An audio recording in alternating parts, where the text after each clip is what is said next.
আসসালামু আলাইকুম সুপ্রিয় দর্শক, আশা করি সবাই ভালো আছেন। প্রিয় দর্শক, আমরা লক্ষ্মীর মোড় থেকে বনপাড়া হয়ে জয়নের মোড়ের উদ্দেশ্যে রওনা হলাম।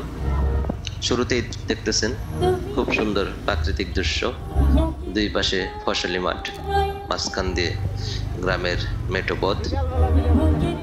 প্রিয় দর্শক, নরুন্দি বাজার থেকে পিচডালা পথে আমলিতলার উদ্দেশ্যে রওনা হলে আমলিতলা বাজারের কিছুটা পূর্বেই হাতের বামে প্রবেশ করলেই এই বনপাড়া রুট। তো আমরা এখন বনপাড়া দিকে যাচ্ছি। তো প্রিয় দর্শক, এখানে একটা জিনিস খেয়াল করলে দেখতে পারবেন যে দীর্ঘ 15-20 বছর আগে এই রাস্তা যেরকম দেখেছি এখনো একই রকম দেখা যাচ্ছে। এই যে এই জায়গাটা খেয়াল করলে দেখতে পারবেন যে এখন আমরা শুষ্ক মৌসুম, তাতে এই অবস্থা। তো আসলে বৃষ্টি হইলে এই রাস্তা আসলে অনেকটা চলাচলের অনেক কষ্ট হয়।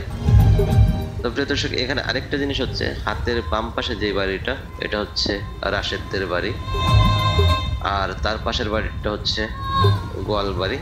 তো আসলে গোয়ালবাড়ি নাম কিভাবে হয়েছে এটা আমার জানা নাই, যদি কারো এটা সম্পর্কে জানা থাকে অবশ্যই কমেন্ট করে জানাতে পারেন। তো প্রিয় দর্শক, গোয়ালবাড়ির পাশে একটা পুকুর দেখা গেল, যেটা আসলে বেশ কিছুদিন আগেও ছিল না, ফসলি জমির মাঠ ছিল। তো সময়ের পরিবর্তনে প্রতিনিয়ত চেঞ্জ হইতেছে। তো আসলে 15-20 বছর আগের যে রাস্তাটা রাস্তায় রয়ে গেছে সে আগের মতো, কিন্তু দুই পাশে অনেক পরিবর্তন এসেছে। এই বাম পাশে যে বাড়িটা সেটা মেবি লুৎফর নেতার।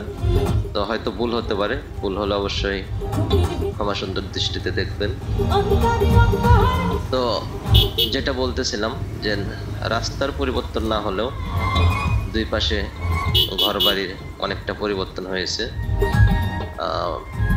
তো এই জায়গাটায় খেয়াল করলে দেখতে পারবেন এখানে আসলে রাস্তার বাড়ির আঙিনার ভিতরে মানে পার্থক্যই বোঝা যায় না, মনে হয় যেন রাস্তার বাড়ির আঙিনা একই। দেখতেছেন রাস্তার সাথে কোনো শোল্ডার বা এরকম কিছু নেই, একদম বাড়ির আঙিনার সাথে মেশানো। তো যাই হোক, খুব সুন্দর গ্রামীণ দৃশ্য। তো এই দেখতেছেন বাচ্চারা খেলতেছে। এইখানে আরেকটা জিনিস, এইখানে বাম পাশে এইখানেই হয়তো একটু আগে বা পরে ময়লাল মিস্ত্রির বাড়ি। তো যাই হোক প্রিয় দর্শক, এখানে রাস্তা দেখলে বুঝতে পারবেন যে আসলে হয়তো হালকা বর্ষা হইলে ওই রকম সমস্যা হয় না, কিন্তু যদি টানা বর্ষা থাকে সেক্ষেত্রে হয়তো রাস্তার অবস্থা খুবই খারাপ হয়ে যায়, যেহেতু মাটির রাস্তা, বিশেষ করে 2 চাকা যানবাহন চলাচল অনেক কষ্ট হয়ে যায়। তো আমরা দেখতে দেখতে অনেকটা পথ চলে এসেছি। সামনে একটা মোড় আছে, এই মোড় থেকে হাতের বায়ে গেলে জয়নের মোড় এবং ডানে গেলে এদিক দিয়ে হামিদুলের মোড় হয়ে আমলিতলা যাওয়া যায়। তো যাই হোক, আমরা এখন হাতের বায়ে যাব। যে বাম পাশে এটা একটা মাদ্রাসা, সাথে মসজিদ। তো প্রিয় দর্শক, আপনাদের যদি ভিডিওটি ভালো লাগে অবশ্যই পেজটি ফলো দিয়ে পাশে থাকবেন। কোনো কিছু জানার থাকলে কমেন্ট করবেন, ভুল ত্রুটি হলে অবশ্যই ক্ষমা সুন্দর দৃষ্টিতে দেখবেন। আর পাশে থাকলে উৎসাহ দিলে অবশ্যই আপনাদের আরো নতুন নতুন কিছু ভিডিও দেওয়ার চেষ্টা করব।